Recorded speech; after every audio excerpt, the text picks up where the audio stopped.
From Hillary Clinton's email controversy to Israeli Prime Minister Benjamin Netanyahu's high-stakes address to Congress, heavy political hitters have been making headlines this week. So what do the American people think? Lee Carter's here again, and we're happy to have her from Maslansky Partners, and is here with doing some dial work behind the scenes to find out the reaction when people saw everything. Welcome, Lee. Thank you so much. All right, the big news this week, the Prime Minister comes to Congress and makes his speech. Let's listen to a little of it.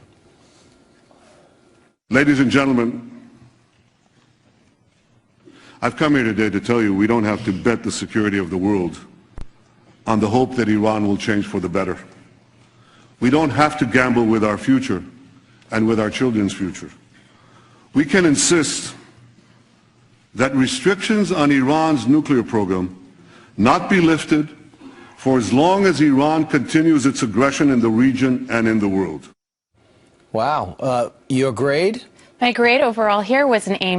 Now, we tested his whole speech, and parts of it did really well. Parts of it were a little bit slow. Nothing was negative. A lot was positive. What he did here, he was very forward-thinking. He was optimistic. He proposed a solution, and people really responded to him. Listen to this. Look at the Democratic line above the Republican line the whole time. Yes, it was pretty amazing. All right, so the liberals liked it too. All right, let's go to something else that happened this week. The former First Lady, former Secretary of State and Senator from New York, spoke in front of Emily's List, and she made this statement.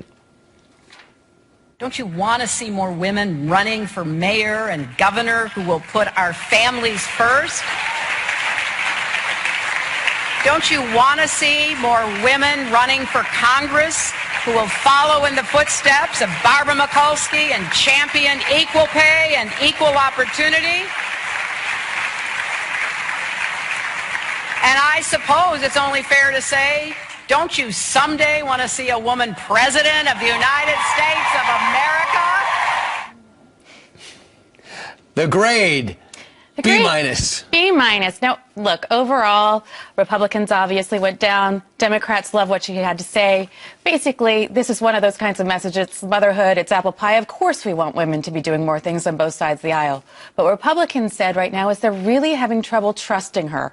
Everything she's doing seems very self-serving, very calculated. So they're just saying, right. You know, what are you telling me? There's nothing new here. I want to hear something fresh. If you're going to really make a run at this, do something different. You're the dial professional, but the Republicans' number is low. I think that might be more indicative of Hillary than women. Like it was women president, but the person saying it is very polarizing. Yeah, absolutely. Especially right now. People are really having a hard time trusting her. Right, I guess so. That'll probably be next week's, I sense. Meanwhile, it was time for the State Department to answer for Hillary Clinton. One of those people asked to answer was Marie Harf. How did she do? There was no prohibition on using a non-state.gov account for official business as long as it's preserved. We reached out to all of the former secretaries of state to ask them to provide any records they had. Secretary Clinton sent back 55,000 pages of documents to the State Department very shortly after we sent the letter to her. These 55,000 pages covered her time, the breadth of her time at the State Department. Secretary Kerry is the first Secretary of State to rely primarily on a state.gov account. So what Secretary Clinton did was by no means unusual. Wow, you need a miner's cap to dig deep enough to find both those lines for Republicans and Democrats. It got a D. It got a D. This one was absolutely horrible. This is one of those cases, the facts don't set you free. 55,000 pages. What does that even mean? Is that all of them? Is it some of them? Was she calculated in what she did? Absolutely. Like, who cares that Kerry, didn't have one either? What we really want to know is, are Americans safe?